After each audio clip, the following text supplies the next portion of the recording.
Selamat sore Pak. Selamat sore Bu. Ya, apa kabar? Alhamdulillah kabar saya baik Bu. Ibu bagaimana kabar Ibu? Saya juga baik-baik saja Pak. Baik, sebelum melakukan coaching, saya akan menyampaikan beberapa hal tentang rubrik penilaian coaching. Iya Bu.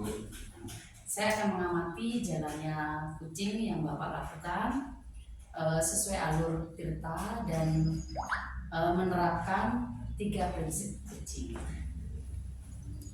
Kira-kira kompetensi yang akan Bapak kembangkan apa saja? Iya Bu. Jadi nanti dalam kegiatan coaching ini saya akan mengembangkan kompetensi kehadiran penuh, kemudian mendengar aktif, dan yang ketiga adalah mengajukan pertanyaan berbobot. Iya.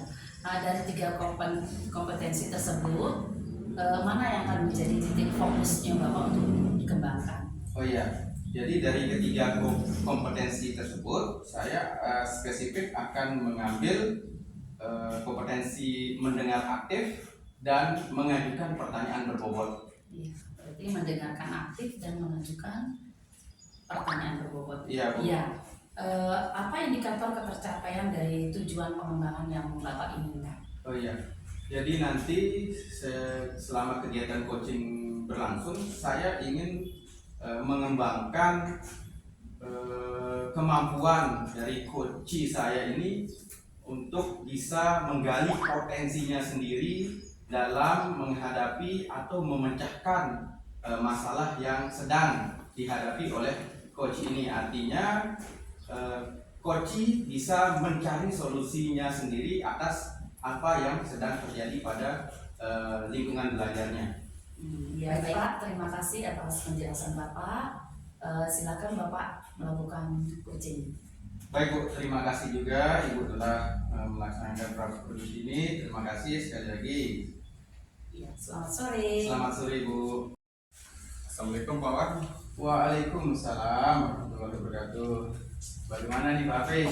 Apa kabarnya hari ini? Alhamdulillah baik, tapi saya ini ada masalah sedikit ini di sekolah.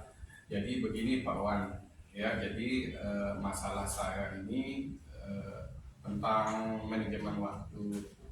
Akhir-akhir ini kan di akhir tahun ini saya sekali tidak bisa membagi waktu. Jadi di mana tugas saya itu sebagai bendahara harus membuat laporan. Di samping itu juga saya harus melaksanakan tugas sebagai seorang pendidik. Jadi tugas utama saya ini kan sebagai seorang pendidik. Nah, bagaimana saya bisa ini melaksanakan tugas utama saya tanpa mengabaikan tugas-tugas yang lain. Oke. Wah, ini menarik sekali nih Pak Afri ya. Topiknya topik coaching kita kali ini. Iya. Memang sebagai seorang guru, selain tupoksinya sebagai seorang guru, tidak menutup kemungkinan juga ya. Betul. Bagi seorang guru itu ada tugas-tugas tambahan seperti yang Pak Afri sampaikan tadi, sebagai bendahara atau membantu di situ dalam kegiatan sekolah ya Pak Afri ya. Nah sekarang dari permasalahan yang Pak Afri sampaikan tadi apa nih kira-kira selama kurang lebih nih sekarang kita diskusikan nih kurang lebih 20 lah sampai 30 menit.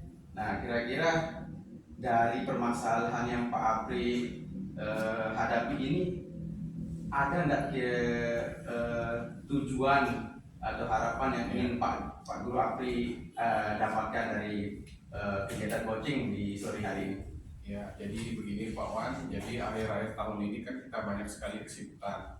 Jadi belum kita melaksanakan tugas sebagai pendidik karena mau ulangan akhir semester, kita harus buat soal, kemudian memberikan materi-materi yang belum kita sampaikan, ya. Kemudian apalagi tugas sebagai bendahara menyelesaikan laporan akhir tahun.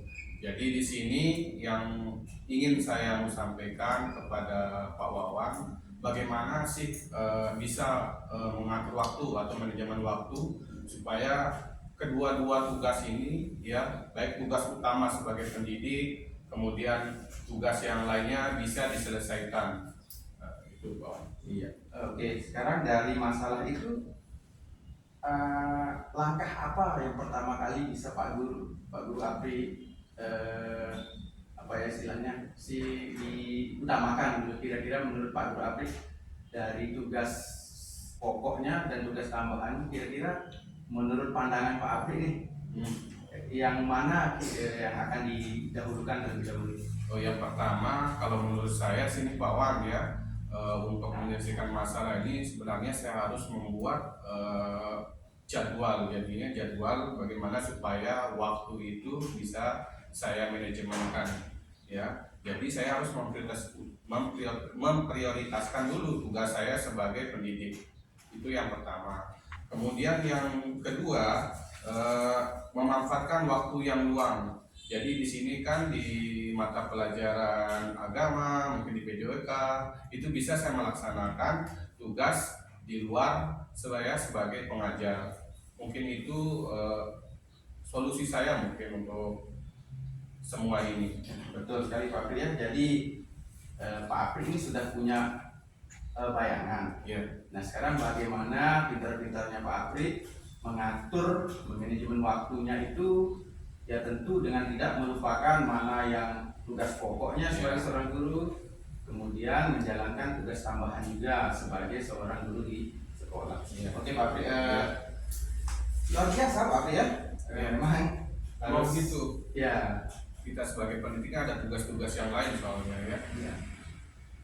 Oke, makin seru aja nih Pak Apri. Iya. Oke, kemudian rencana nih sekarang. Ya. Rencana Pak Apri ke depan.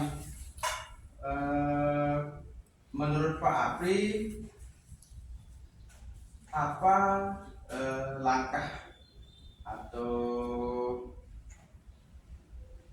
sebagai aksi, sebagai rencana aksinya untuk menemukan jalan keluar sebagai agar sinkron lah kan tugas pokoknya Pak Apri sebagai guru, kemudian sinkron juga sama tugas tambahannya Pak Apri. Ya.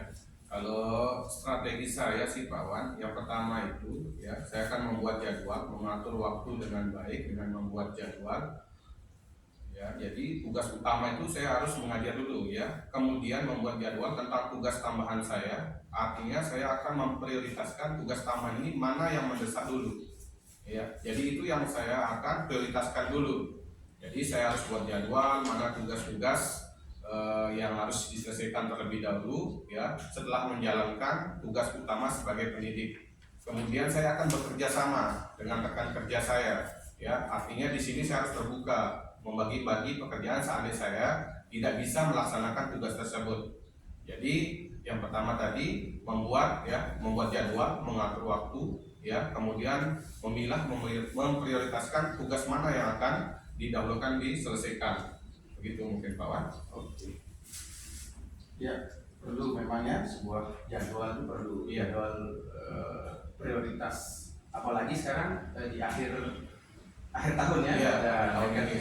dekat sama ujian penilaian sematik, Betul. kemudian penulisan rapor belum Iya. lagi ya kita tahulah kerjaannya bendahara itu seperti apa, Iya. apalagi di akhir tahun. Ya, kira-kira tujuan dari rencana Pak Apri itu apa? Tadi kan ada rencana yang Pak Guru mau kerjakan, misalnya seperti membuat jadwal tadi ya, itu rencana aksinya. Nah, tujuan yang Pak Guru Apri harapkan dari rencana yang Pak Guru buat itu apa? Jadi tujuan saya membuat jadwal ini supaya saya bisa menyelesaikan tugas utama ya. Pertama sebagai pendidik itu ada beberapa tugas yang harus selesaikan. Yang pertama pembuatan soal ya, kisi-kisi soal, kemudian melaksanakan mengawasi anak-anak yang sedang ujian ya. Kemudian nanti dilanjutkan dengan perekapan nilai raport, kemudian menulis raport dan sebagainya. Nah, di situ juga ada tugas tambahan yang harus saya selesaikan juga seperti laporan itu. Jadi tujuan saya ini semua tugas ini dapat diselesaikan pada waktunya sesuai dengan jadwal yang telah ditentukan. Itu mungkin tujuan utama saya. Iya, bagus. Ini sebuah rencana aksi dan tujuan yang sekiranya nanti Pak Apri jalankan dengan baik, insya Allah nanti akan ketemu pada satu titik di mana tugas-tugas Pak Apri ini bisa terselesaikan dengan baik. Seperti tadi Pak Apri sudah buat solusi dari rencana aksinya, yaitu membuat jadwal, kemudian mengutamakan dulu prioritas tugasnya, kemudian mengambil kira-kira dari mana tugas yang mana dulu yang lebih dekat yang harus diselesaikan. Itu sudah bagus sekali rencana dari Pak Apri. Tinggal sekarang bagaimana bentuk tanggung jawab atau dari sebuah komitmen yang Pak Guru Apri ini buat ya sebagai bentuk tanggung jawabnya. Nah, dari rencana aksi tersebut butuh sebuah komitmen, jangan sampai sarananya rencana aksinya saja, tapi butuh juga komitmen sebagai bentuk tanggung jawab. Nah, sekarang jadi sebagai komitmen itu siapa yang Pak Apri mau libatkan di sini dalam mensukseskan rencana yang Pak Apri mau buat? Ya, jadi yang saya libatkan di sini untuk mendukung rencana aksi saya. Ya, setelah saya membuat jadwal, nanti saya akan konsultasikan dulu dengan kepala sekolah. Jadi saya harus bertanya dulu mana tugas yang harus diselesaikan terlebih dahulu. Ya, setelah melaksanakan tugas saya sebagai pendidik, kemudian saya harus bekerja sama nih dengan teman-teman ini. Jadi saya harus membagi-bagi tugas tambahan yang saya belum selesaikan, sehingga nanti saya dapat terbantu. Mungkin itu Pak Wan. Iya. Perlu adanya koordinasi ya Pak Apri ya. Ya. Baik itu bersama kepala sekolah, Ya. kemudian juga koordinasi juga dengan rekan guru yang lainnya, rekan sejawat lainnya. Baik. Ya, untuk kemudian tindak lanjut nanti Pak Apri ini, tindak lanjut dari rencana yang Pak Guru buat sejauh ini kira-kira bagaimana menurut Pak Apri? Tidak lanjutnya, jadi setelah saya melaksanakan mengatur waktu, yang membuat jadwal dan sebagainya, saya akan melaksanakan sesuai jadwal untuk pelaksanaan tugasnya. Ya, jadi intinya tugas pokok sebagai pendidik dulu diutamakan. Nah, setelah itu baru melaksanakan tugas-tugas yang lain. Oke, baik.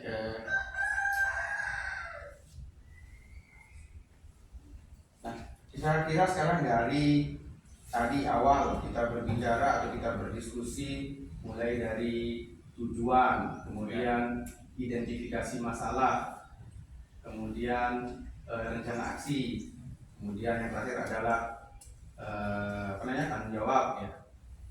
Apa yang bisa Pak Guru Apri simpulkan pembicaraan kita dari awal sampai dengan sekarang ini? Jadi kalau menurut saya disimpulkan untuk menyelesaikan tugas-tugas tambahan, jadi tanpa melangkahkan tugas sebagai seorang pendidik, ya. Tadi yang pertama itu kita harus mengatur waktu, manajemen waktu, itu yang pertama. Kemudian yang kedua, kolaborasi, artinya kerjasama dengan teman sejawat, ya, baik itu rekan guru atau staf yang lainnya yang bisa membantu pekerjaan saya di bidang saya. Kemudian yang ketiga, meminta dukungan dari kepala sekolah agar bisa mengkomunikasikan dengan rekan-rekan guru lain. Jadi mungkin dari kepala sekolah komunikasikan agar saya bisa terbantu dengan rekan-rekan sejawat lainnya. Oke.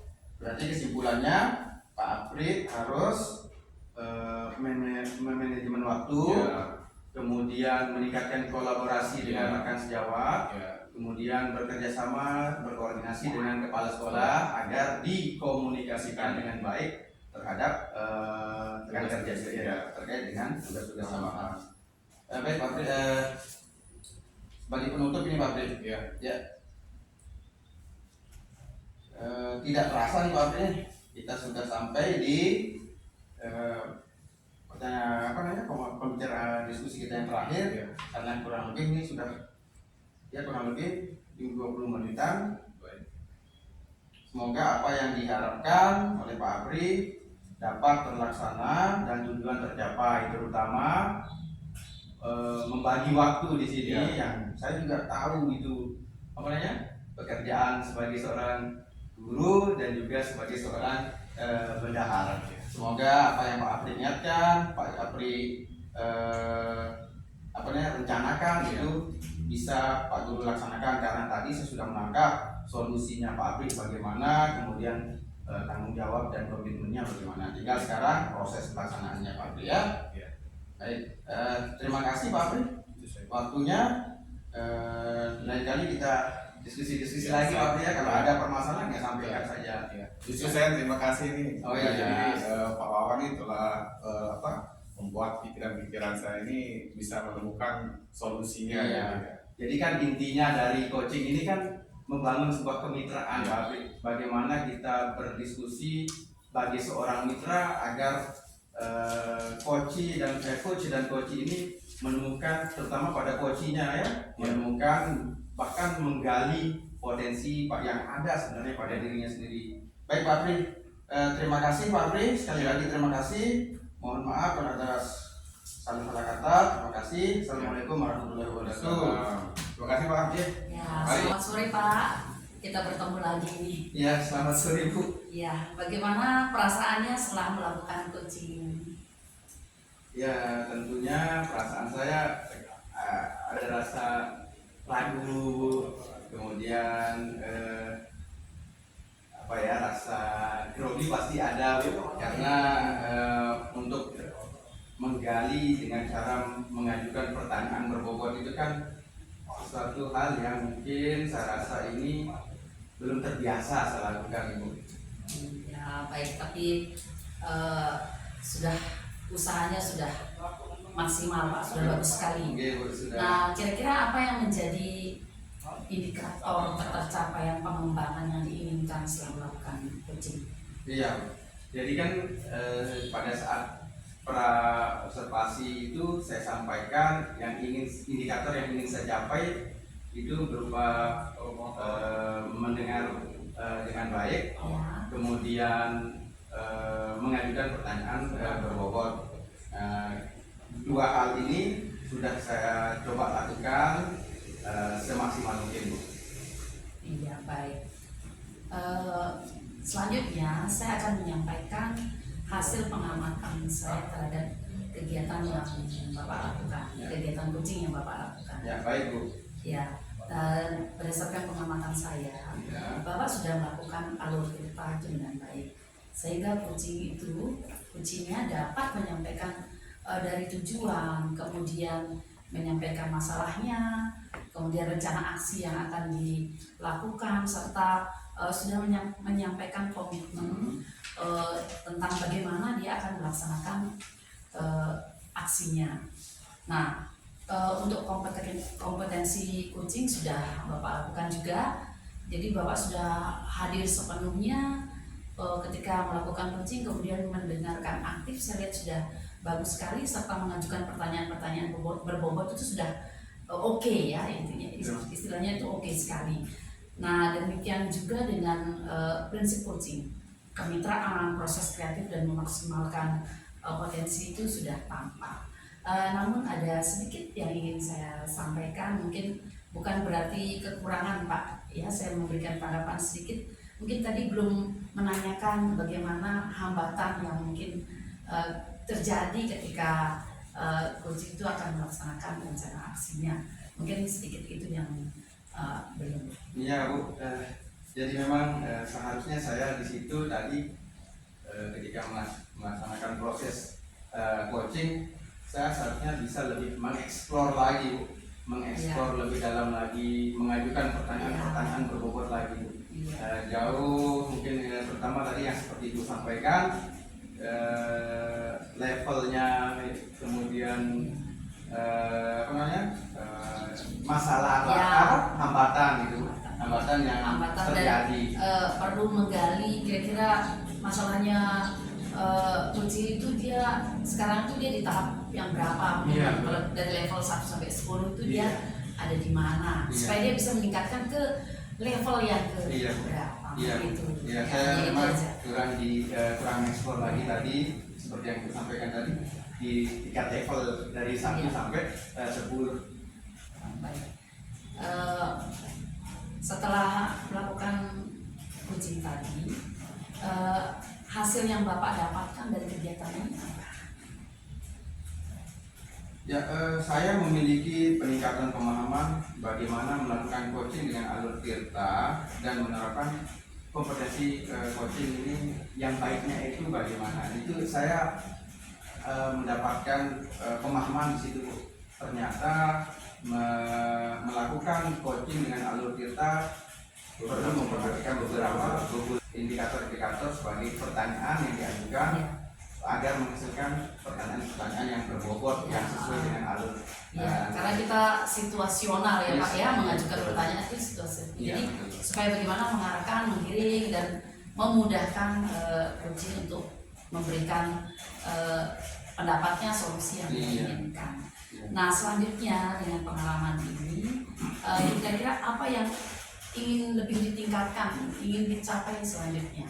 Ya, tentunya saya ingin terus meningkatkan dan mengembangkan kemampuan coaching saya sehingga dapat membantu baik itu di rekan guru ataupun nanti di dalam kelas itu pada siswa, bagaimana kita menggali yang perlu saya tingkatkan, membantu coach saya untuk menggali potensinya sendiri agar belajar menemukan solusi dari masalah yang sedang dihadapinya, Bu. Iya, kalau saya simpulkan, jadi Bapak itu sudah menyadari betul ya manfaat coaching pada dasarnya.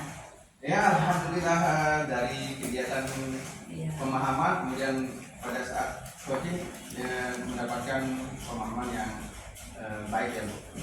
Baik Pak, demikian segala sesuatunya, sukses selalu buat Pak Wawan ke depan.